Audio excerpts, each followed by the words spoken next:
I used to be my own worst enemy. There was this constant critic living inside my head, a relentless voice that pointed out every single flaw, every mistake I ever made. It felt like I was trapped in a mental civil war, constantly under siege from my own thoughts. I was exhausted.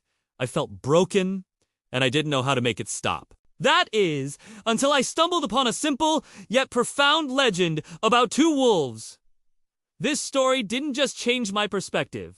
It handed me the map to win the war within. We all have this internal battle raging inside of us, don't we? It's that constant push and pull, that fight between the person we are right now with all our doubts and fears, and the person we know, deep down, we have the potential to be. It's the conflict between our lesser instincts and our higher selves. According to a powerful, ancient Cherokee legend, this very battle is personified by two wolves locked in an eternal struggle for control of our spirit. Understanding this legend is the first step to finally choosing the victor. The story goes like this.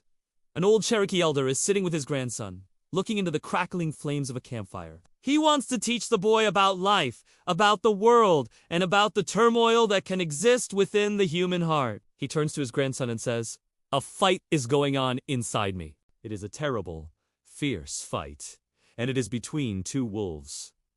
The grandson, wide-eyed, leans in closer. The elder continues, "One wolf is evil. He is the embodiment of anger, of envy, of sorrow and regret. He is greed, arrogance, and suffocating self-pity.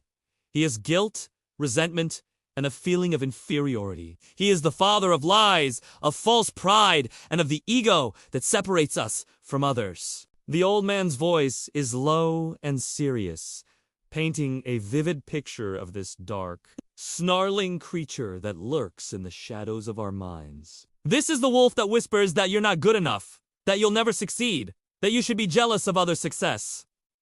It's the voice of despair. Then, the elder's expression softens, a gentle light returning to his eyes. "But there is another wolf," he says. "The other wolf is good. He is joy, peace, and unconditional love. He is hope, serenity, and true humility. He is kindness, benevolence, and the empathy that connects us all. He is generosity, truth, compassion, and unwavering faith.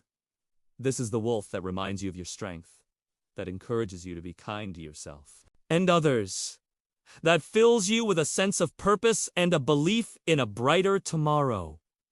It's the voice of your soul," the elder explains. "The same fight is going on inside you, and inside every other person, too."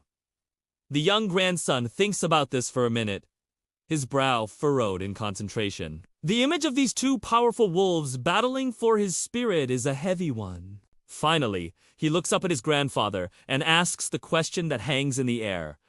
"Grandfather, which wolf will win?" The old Cherokee elder looks at his grandson, a knowing, gentle smile spreading across his face. And he simply replies, "The one you feed."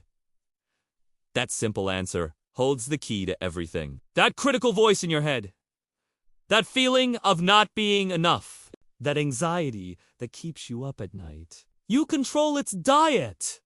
You decide which wolf gets stronger. Every single day, with every single choice, you are feeding one of them. Think about it.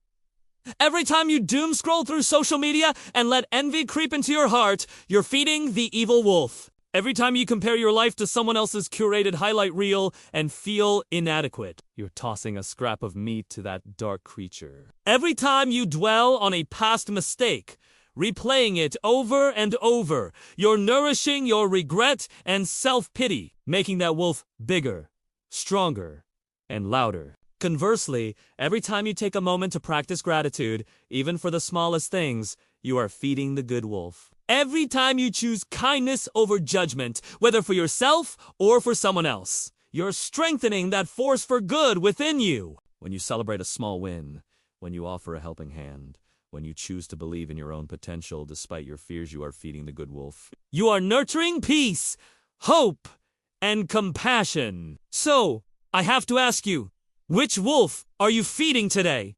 Right now, in this moment. What did you feed it this morning when you woke up? What will you feed it tonight before you go to sleep? This isn't just a quaint story. It's a practical guide for living a better life.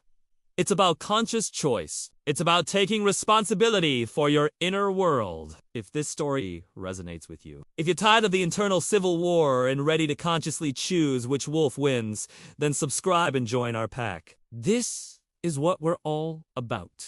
Every week, we explore stories and strategies just like this, one powerful ideas that help you feed the right wolf, silence the inner critic, and build a life filled with peace, purpose, and genuine joy. We're a community dedicated to becoming the best versions of ourselves, one thought at a time. Click that subscribe button, and let's walk this path together. And as you go about your day, I want you to remember this.